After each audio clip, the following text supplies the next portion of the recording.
नमस्कार, अभिनंदन और आप सभी का स्वागत है इस रिकॉर्डेड सेशन में। कुछ टेक्निकल इशू के कारण जो है लाइव सेशन में बार बार प्रयास कर रहा हूँ, ले नहीं पाया, तो मैंने सोचा कि टाइम को विदाउट वेस्टिंग किए हुए क्यों ना सेशन को रिकॉर्ड करके और आप लोगों तक पहुँचाया जाए, है ना। मैं देखता हूँ उस टेक्निकल इशू का जितना जल्दी मैं निदान कर पाऊँ, उसके बाद मैं लाइव क्लासेस लूँगा। तो फिलहाल अभी जो है हम लोग आज के इस लेक्चर में जो है वो पढ़ने वाले हैं क्या, force and laws of motion. ठीक है, force and laws of motion. तो इस चैप्टर में जो है हम लोग सबसे पहले फोर्स के बारे में पढ़ेंगे। इस चैप्टर में सबसे पहले हम लोग फोर्स के बारे में पढ़ेंगे। फोर्स क्या होता है और फोर्स का टाइप्स क्या क्या है, फोर्स का जो है यूनिट्स, फोर्स का जो है रिप्रेजेंटेशन किस तरह से करते हैं, इन सभी बातों पर हम लोग जो है आज चर्चा करेंगे। उसके बाद फिर हम लोग जो है लॉज ऑफ मोशन वाला पार्ट में चलेंगे। तो लॉज ऑफ मोशन को समझने के लिए फोर्स को समझना बहुत ही जरूरी है। दैट्स वाई हम लोग सबसे पहले फोर्स को डील करेंगे। ठीक है, तो सबसे पहले फोर्स होता क्या है, व्हाट इज फोर्स, कोई डिफाइन कर सकता है क्या? फोर्स क्या होता है? अभी तक आप लोग इस चीज को इस तरह से पढ़ते आए होंगे, pull and push is known as force.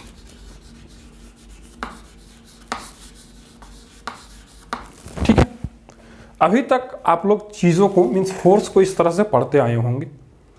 अभी जो है फोर्स का मैं एक दूसरा डेफिनेशन आप लोगों को बताने का कोशिश करता हूं। That is force is a physical quantity.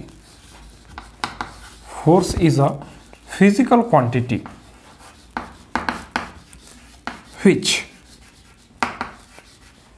which changes or tends to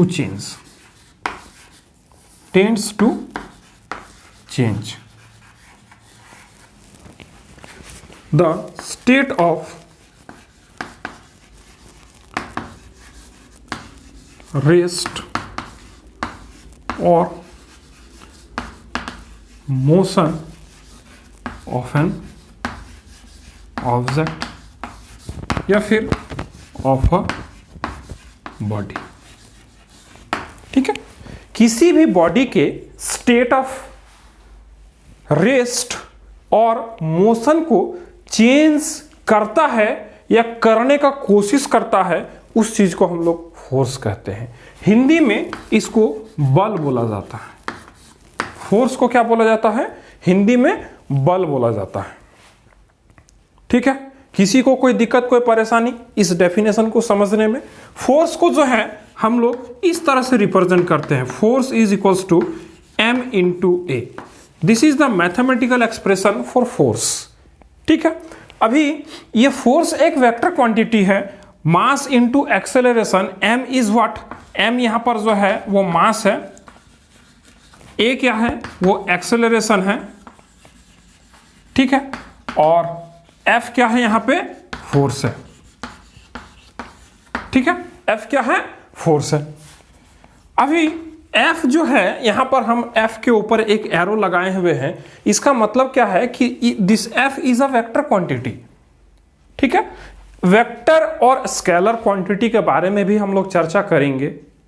उस चीज में जो है हम लोग समझेंगे कि वेक्टर क्वांटिटी किसको कहते हैं और स्केलर क्वांटिटी किसको कहते हैं, इन दोनों के बीच में डिफरेंस क्या होता है, वेक्टर का रिप्रेजेंटेशन क्या होता है, और भी जो भी वेक्टर के बारे में जो भी हम लोग समझने वाले होंगे उसको हम लोग उस टॉपिक पे समझेंगे। फिलहाल हम लोग ये समझते हैं, here force is a vector quantity, acceleration is a vector quantity and this mass is a scalar quantity.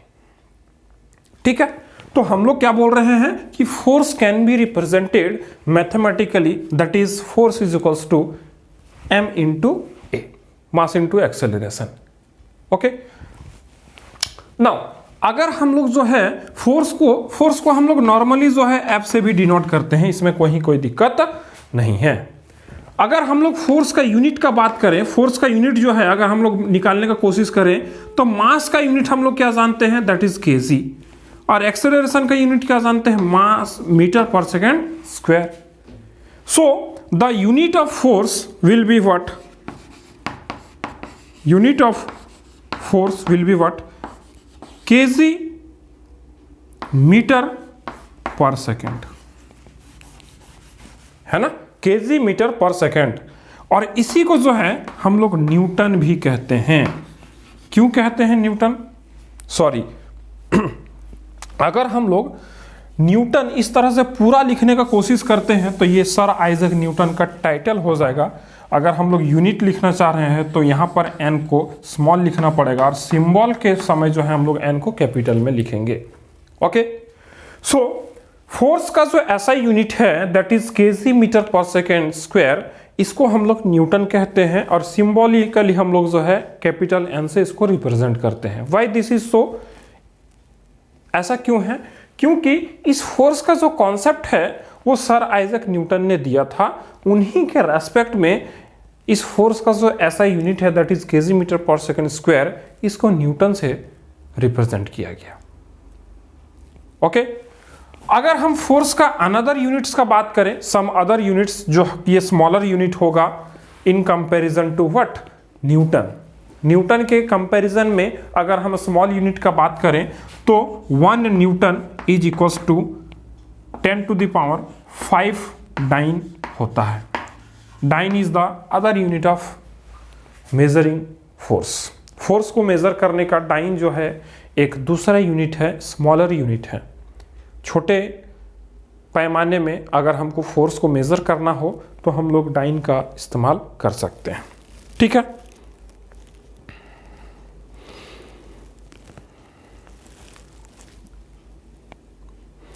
दूसरा यूनिट अगर हम लोग कहें तो 1 newton is equals to 0.225 pound.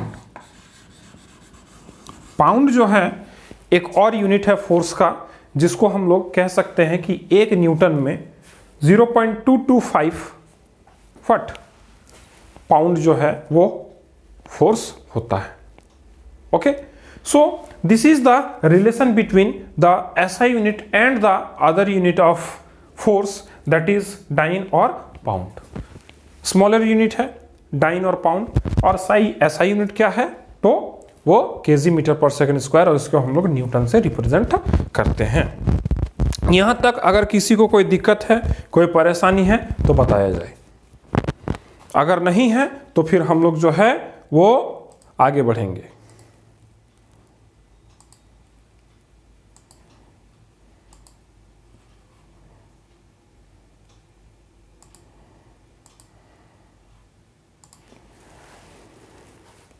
अगर नहीं है तो हम लोग आगे बढ़ेंगे। ठीक है, तो चलिए आगे बढ़ा जाए। अब आगे हम लोग देखते हैं इफेक्ट ऑफ फोर्स। फोर्स का इफेक्ट क्या क्या हो सकता है उसको हम लोग देखते हैं। इफेक्ट, फोर्स का इफेक्ट क्या क्या हो सकता है।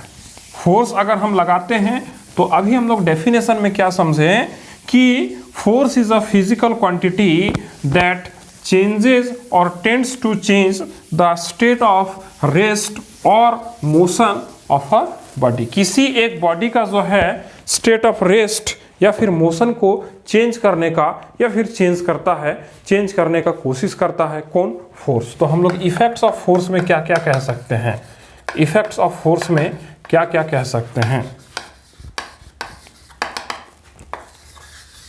इफेक्ट ऑफ फोर्स में हम लोग क्या क्या कह सकते हैं, तो सबसे पहला इफेक्ट अगर हम लोग लिखना चाहें तो फोर्स का पहला इफेक्ट हम लोग लिख सकते हैं, फोर्स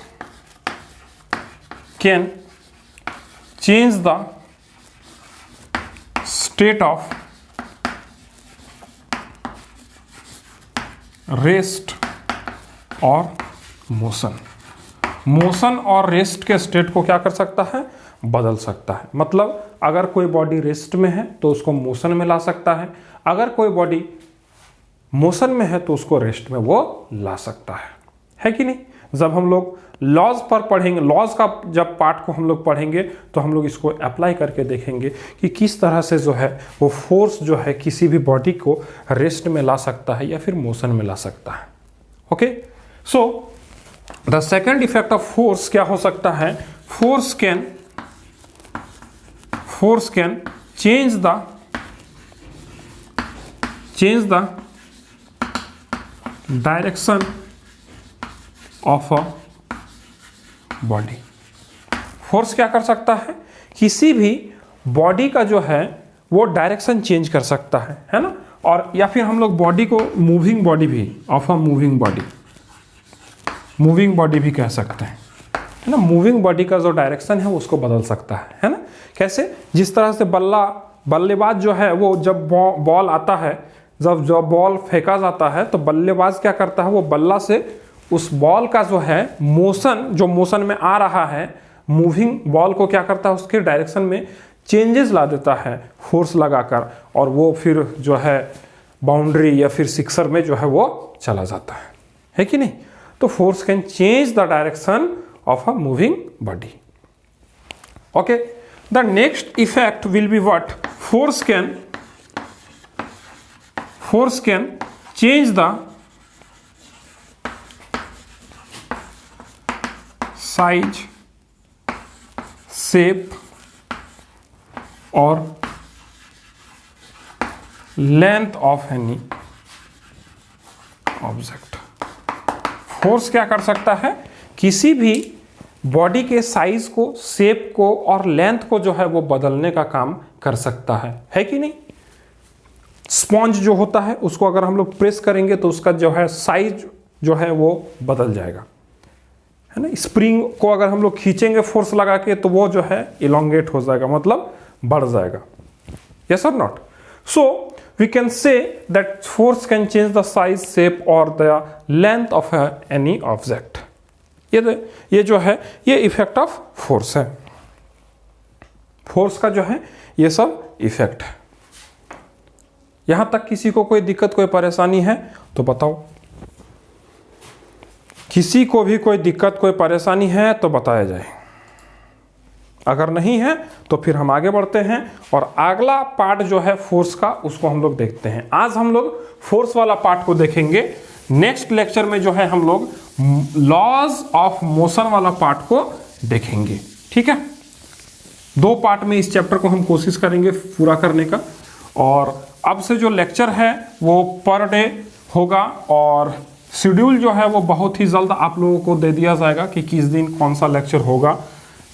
और हम कोशिश करेंगे कि जनवरी तक जो है आपका कोर्स जो है वो हम कंप्लीट करवा दें, और बाकी जो है उसके बाद हम लोग रिवीजन करते रहें और मोर एंड मोर प्रैक्टिस जो है इस बार हम लोग करेंगे, ताकि जो सिलेक्शन है वो जो है उसका संख्या जो है वो बढ़ पाए। ठीक है, अब आगे हम लोग चलते हैं टाइप्स ऑफ फोर्सेस में।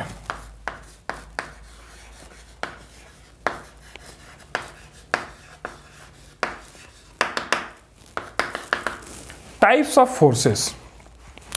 टाइप्स ऑफ फोर्सेस का अगर हम लोग बात करें तो हम लोग कांटेक्ट फोर्स और नॉन कांटेक्ट फोर्स का बात कर सकते हैं।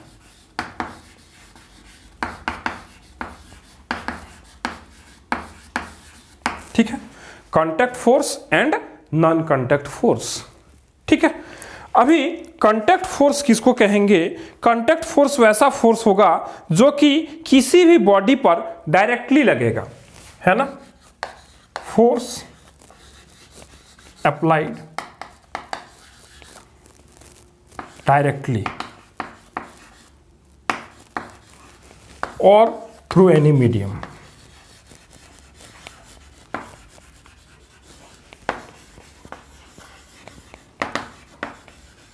फोर्स जो है या तो डायरेक्टली लगेगा या फिर किसी मीडियम के थ्रू लगेगा, है ना। जैसे कि हम लोग अगर जो है फोर्स जो है, जैसे कि मान लेते हैं कि हम जो है इस डस्टर को उठाने का काम किए, है ना। तो इस डस्टर को हम लोग क्या किए? डायरेक्ट उठाएं, है कि नहीं। अगर हम लोग जो है क्या किए, हम लोग अगर कोई भी चीज को जो है किसी लकड़ी के सहारे या किसी डंडे के सहारे इस तरह से पुश किए, मतलब क्या, हम किसी मीडियम का यूज करके उसको क्या किए, पुश किए, है कि नहीं, धकेले या फिर मोशन में लाए या फिर उसको रेस्ट में लाने की कोशिश किए, है कि नहीं। जैसे कि हम लोग जो है वो ब्रेक लगाते हैं गाड़ी में, तो क्या करते हैं, वो ब्रेक लगाते हैं ना, ब्रेक सोल जो है उसको रोकने का काम करता है। तो वैसा फोर्स जो होता है उसको हम लोग डायरेक्ट फोर्स मींस जो है डायरेक्टली या फिर थ्रू एनी मीडियम जो है उसको हम लोग कहते हैं कि वो फोर्स जो कि डायरेक्टली या फिर किसी मीडियम के जरिए जो है लगाया जाए तो उसको हम लोग कहते हैं कांटेक्ट फोर्स। ठीक है, कांटेक्ट फोर्स का अगर हम लोग एग्जांपल्स देखने का काम करेंगे तो कांटेक्ट फोर्स का एग्जांपल में हो सकता है, सबसे पहला एग्जांपल मस्कुलर फोर्स।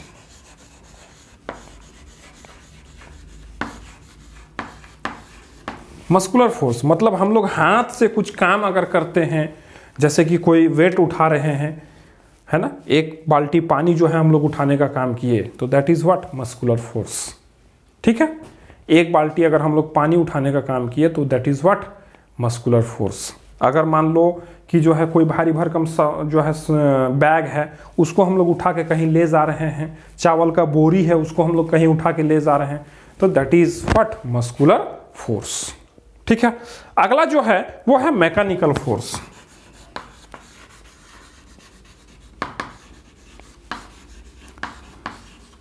जैसे कि हम लोग मैकेनिकल फोर्स मतलब क्या, जैसे कि कुआं से पानी खींचने का काम करते हैं, है ना, पुली में ऐसे ऐसे, that is what, mechanical force. वहां पर मैकेनिकल फोर्स है कि नहीं। कहीं पर हम मोटर अगर चलाने का काम कर रहे हैं, दैट इज मैकेनिकल फोर्स, है कि नहीं। आगे जो है वो है फ्रिक्शनल फोर्स।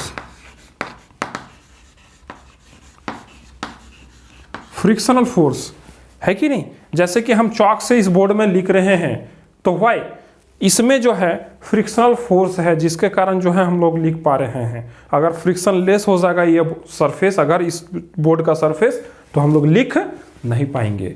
हम लोग चल पाते हैं ड्यू टू फ्रिक्शनल फोर्स।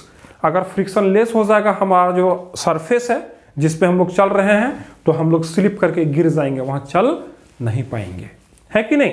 तो फ्रिक्शनल फोर्स वहां पर लगता है। तो these are the examples of what, contact force. ठीक है, अगला जो है वो नॉन कांटेक्ट फोर्स है। नॉन कांटेक्ट फोर्स क्या होता है, ये फोर्स अप्लाइड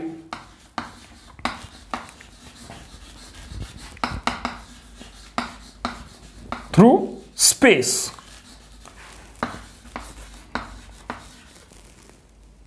और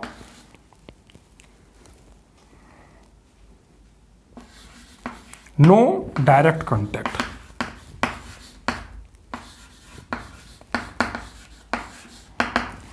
फोर्स जो है यहां पर जो है फोर्स क्या लगता है, स्पेस में। स्पेस कहने का मतलब क्या है कि दोनों के बीच में कोई कांटेक्ट नहीं है। जो इस बॉडी पे फोर्स लग रहा है और जो लगा रहा है, दोनों के बीच में कोई कांटेक्ट नहीं है, या फिर नो डायरेक्ट कांटेक्ट, इस तरह से हम लोग कह सकते हैं। इन दोनों तरीके से अगर फोर्स लग रहा है तो हम लोग बोलेंगे उसको नॉन कांटेक्ट फोर्स। ठीक है, समझ में आ रहा है, नॉन कांटेक्ट फोर्स उसको हम लोग बोलेंगे। अब नॉन कांटेक्ट फोर्स का एग्जांपल क्या हो सकता है, तो सबसे पहला एग्जांपल ग्रेविटेशनल फोर्स। अगर हम लोग जो है बॉल को ऊपर की ओर फेंकते हैं तो वो नीचे की ओर गिरता है ना, due to what, gravitational force.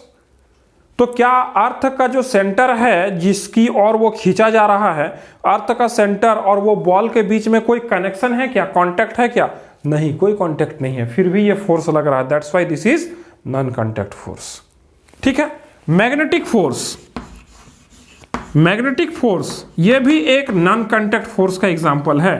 दो मैग्नेट को अगर हम लोग सामने ले आए तो दोनों के बीच में कोई कांटेक्ट नहीं होगा, फिर भी उसमें फोर्स लगेगा। एक मैग्नेट के सामने अगर लोहा को ले आए, दोनों के बीच में कोई कांटेक्ट नहीं होगा लेकिन फिर भी फोर्स लगेगा, है कि नहीं। तो that is magnetic force. And the third one is what, electrostatic force. जैसे कि हम लोग पेन वगैरह को इस तरह से बाल में रगड़ के उसको चार्ज करते हैं और जो है कुछ कागज का टुकड़ा वगैरह उसमें अट्रैक्ट होता है कि नहीं। तो उस तरह का जो चार्ज होता है, चार्ज के कारण जो फोर्स जनरेट होता है, that is what, electrostatic force, है कि नहीं। तो वो भी एक नॉन कांटेक्ट फोर्स का एग्जाम्पल है, वो भी एक नॉन कांटेक्ट फोर्स का एग्जाम्पल है। सो these are the two type of forces, that is contact force and non contact force. contact force का एग्जांपल में muscular force, mechanical force, frictional force. Non contact force का example में gravitational force, magnetic force और electrostatic force. यहां तक किसी को कोई दिक्कत समझने में, कोई परेशानी अगर है तो बताया जाए। किसी को कोई भी दिक्कत, कोई भी परेशानी है तो बताया जाए।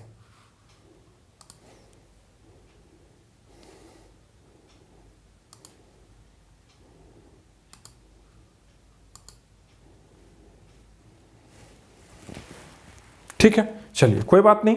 तो अब हम लोग जो है फोर्स का जो अगला टाइप जो हम लोग देखने वाले हैं वो है कौन सा, उसको देखते हैं। अगला टाइप जो है फोर्स का जो हम लोग पढ़ने वाले हैं वो है balanced force and unbalanced force, है ना। पहला है बैलेंस्ड फोर्स एंड दूसरा है अनबैलेंस्ड फोर्स। इसको हम लोग नॉन बैलेंस्ड फोर्स भी कह सकते हैं, कोई बड़ा बात नहीं है। नॉन बैलेंस्ड फोर्स कह दें या फिर अनबैलेंस्ड फोर्स कह दें, ठीक है, दोनों का दोनों बात चलेगा। तो अभी हम लोग बैलेंस्ड फोर्स और अनबैलेंस्ड फोर्स को समझने का काम करते हैं, ठीक है।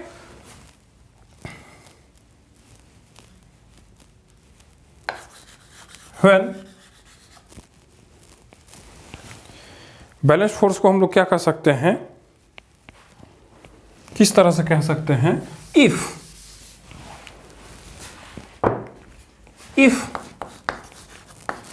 There are many forces acting on a body and the sum of all the forces is 0, then it is called balanced force. ठीक है, क्या बोलते हैं उसको, जब किसी एक बॉडी में, मान लेते हैं कि कोई एक बॉडी है, इस तरह से कोई एक बॉडी बना लेते हैं हम, ठीक है, इस तरह से कोई एक बॉडी हम बना लेते हैं। ये एक बॉडी है, इसमें जो है बहुत सारा फोर्स लग रहा है, एक फोर्स इधर से, एक फोर्स इधर से, एक फोर्स इधर से, एक फोर्स इधर से, है ना। Suppose these are F1, F2, F3 and F4, चार तरह का फोर्स जो है, चार फोर्स इस बॉडी में लग रहा है। Suppose F is the resultant force, है ना। So F1 plus F2 plus F3 plus F4, if the sum of all the forces is equal to 0, then the force is said to be what? Balanced force, है कि नहीं। When the sum of all the forces acting on this body is what? 0, is equal to 0, then the force is said to be what? Balanced force. Okay, now the second one is what? If there are many forces acting on a body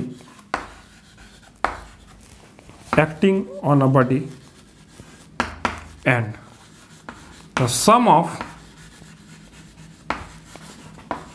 all the forces is not equal to 0,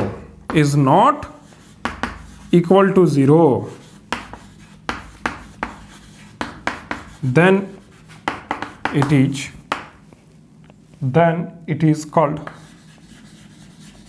what? Unbalanced force. और इसी को जो है हम लोग non balanced force भी कहते हैं। इसी को हम लोग नॉन बैलेंस्ड फोर्स भी कहते हैं। ओके, सो सपोज यहां पर कोई एक ऑब्जेक्ट है, ठीक है, इस तरह का कोई ऑब्जेक्ट है, इसमें एक फोर्स लग रहा है, इस तरह से चारों तरफ से इसमें फोर्स लग रहा है, ठीक है। सेम सिचुएशन है, F1, F2, F3, F4। Suppose F is equals to what, F1 plus F2 plus F3 plus F4, है ना। इस तरह से जो है हम लोग सभी फोर्सेस को जो है जोड़ने का काम कर रहे हैं। And if the F is not equals to 0, then the force will said to be what? Is said to be unbalanced force।